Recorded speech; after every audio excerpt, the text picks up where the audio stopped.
42% reservation రాబోతా ఉంది. రేపు ఒప్పుకుంటారనే నమ్మకం నాకుంది. ఖచ్చితంగా రేపు సమయం దొరుకుతుంది, ప్రెసిడెంట్ గారు సమయం ఇస్తారు, దీని చర్చ అవుతుంది. ఖచ్చితంగా తెలంగాణ సమాజం, తెలంగాణలో బీసీ బిడ్డలందరూ కూడా ఈరోజు ఏం జరుగుతూ ఉంది, 42%కి బీసీలకు రిజర్వేషన్ ప్రక్రియలో ఫేవర్ ఎవరు, అన్ఫేవర్ ఎవరు అని చూస్తూ ఉన్నారు. దీని వేరే మార్గం లేదు. ఖచ్చితంగా ఒకవేళ కాంగ్రెస్ పార్టీ 42% అడిగింది, తక్కువ ఉంది అనుకుంటే 10 కలిపి 52 తప్పేముంది. నువ్వు క్యాబ్ ఓపెన్ చేయి, గుజరాత్లో ఓపెన్ చేసినారు కదా, తమిళనాడు ఓపెన్ చేసినారు కదా, ఆంధ్రప్రదేశ్లో ఇస్తారు కదా. మైనార్టీ కార్డు చూపించి ఆపితే ఆగే పరిస్థితి లేదు. ఇది బీసీలు ఇప్పుడు మేమేదో పెద్ద మనుషులు చెప్తే ఇంటే పరిస్థితిలో యువకులు లేరు. వాళ్ళు విద్యా ఉద్యోగ రంగాల్లో కాకుండా రాజకీయంలో కూడా వచ్చే రిజర్వేషన్ ప్రక్రియ మాకెందుకు మోకాలు అడ్డుతున్నారు? దయచేసి రిక్వెస్ట్ చేస్తాం, ఇప్పటికి కూడా రేపు మాకు సమయం ఇవ్వండి, మీరు ఇంకా లీడ్ చేయండి, 52 ఇవ్వండి, ఇంకా సంతోషిస్తాం. మైలేజ్ తీసుకోండి, సంతోషిస్తాం. కానీ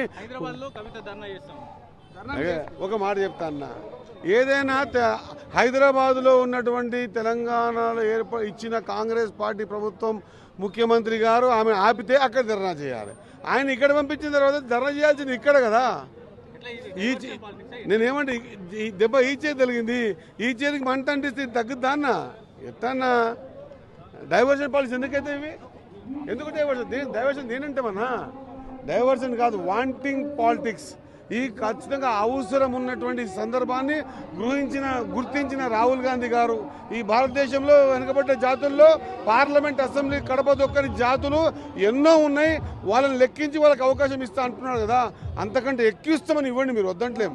కానీ దీన్ని మోకరడకండి, మా నోటికాడి కూడును తొక్కకండి అని చెప్పి కోరుతాం.